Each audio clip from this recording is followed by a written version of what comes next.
Anti-Semitism has definitely been a topic of conversation in the wake of the controversial public and social media comments by rapper Kanye West and basketball player Kyrie Irving. Here to discuss more on the topic is Rabbi Mordechai Yosef ben Avraham. Hello and welcome to the show, my fellow Angelino. It's a reunion. How we grew up a few miles apart and here we are reuniting in the Holy Land. I guess God works in mysterious ways. And I have the red tie and you have the... There you go. Yeah. So we pre-planned this without actually speaking before. Exactly. So first of all, I'd like to hear, from your standpoint and your journey, when was the height of your journey of discovering your Judaism and going all in and becoming an Orthodox practicing Jew living in Jerusalem? So I guess the ultimate part of my journey was I went to the Kabbalah Center in Los Angeles. And the ideas that I learned there really just kind of like opened me up to a new reality. And that new reality just led me on a path, and eventually I went through an Orthodox conversion in Los Angeles, and then eventually I wanted to, really learn more and become empowered, so I came to Israel to come to yeshiva, and I've been learning for the last several years, and this year I became a rabbi. Wow, congratulations. Yeah. What an amazing journey. So, listen, we've done a lot on this topic. We've spoken to the guys in Dimona, and I think there is a lot of historical evidence to the possibility that many African Americans today are descendants of Jews from the Holy Land, even from the First Temple, Second Temple, and whatnot. What do you have to say about now the growing interest in African Americans trying to identify with Israel in one way or another, just overall in the macro spiritual component of it, as myself, a fellow student of Kabbalah? Oh, wow. So, I think it's an amazing opportunity. And I think this is an opportunity where we can, I think during the 60s, during the Martin Luther King era, there was a very close relationship between Jews and African Americans. And I think, over time, it's been somewhat of a separation. And so I think now, God has created a context where we could re-talk together, and not just from the standpoint of a political standpoint, but from a spiritual standpoint. And connecting the fact that there's many Igbo Jews that are in Nigeria, and many of those people were part of the transatlantic slave trade. And there's always been a tradition in African American culture that we're connected to the Bible and people of the Torah and these types of things. So I think it's a chance to reacclimate, the times from before and making them now. Right. So what do you make of, the fact that we're seeing, the likes of Kanye doing what he's doing? We've seen, we've been seeing a lot, especially in the past few weeks. How do you explain to the Kanyes of the world, I guess, kind of from your perspective of kind of the truths behind this story, as opposed to it being anti-Semitic, but actually finding a way to come together and really try to get to the roots of these stories and these possibilities? Well, I think, I think we're in a very strong position, being one connected to the Torah.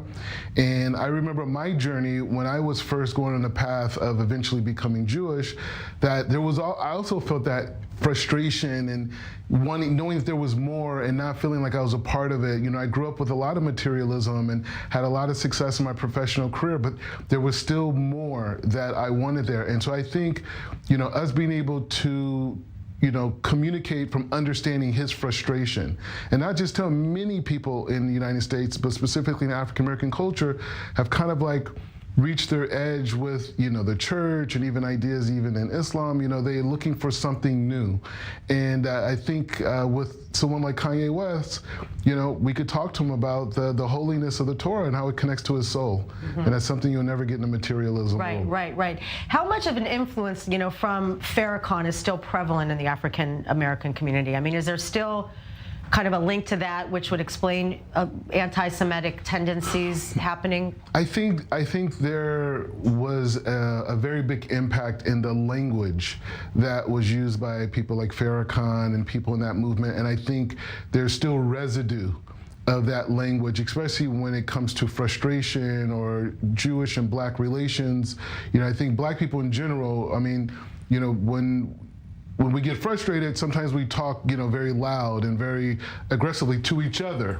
And so when that transfers to another group, it could be defined as like hate speech, but it's not coming from that place. I don't believe Kanye West is anti-Semitic. You know what I mean? I don't believe Kyrie Irving is anti-Semitic, but the way they're communicating is, and that's where it becomes problematic for the general population. Where's the root of that feeling like that everything is the Jewish people's fault? Like, do you know where that stems from? That's definitely a trope that's been going on for centuries.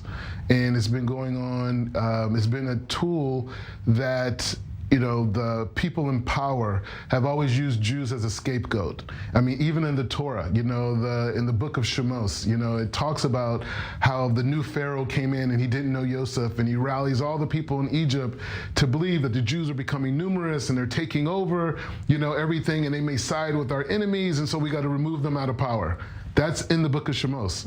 And so from that standpoint, this is biblical, you know, that we've had this dilemma in many societies throughout the ages. Right. So what is your message to, you know, I think, again, as a student of Kabbalah, we know we are in, you know, many say the time of the Mashiach, Messianic times, that is marked by great polarization. We're seeing it everywhere.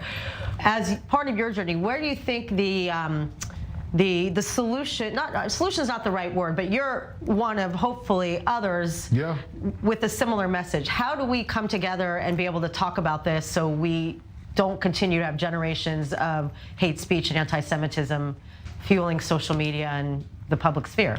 Well, I think, you know, traditionally the Jewish community has not done outreach per se to non-Jewish denominations. We've done kiruv and brought people in that were lost and went off the way, but I think there needs to be a new curriculum that allows people who may not be interested in converting, but have a clear, comprehensive understanding of what the Torah teaches and how it connects to them and how it benefits them, whether it's connecting them to the 7 laws of Noah or actually providing a path for them to go through a transformational process of becoming a Jew like I went through and many others. But I think we have to educate at this point from a Torah perspective. Right.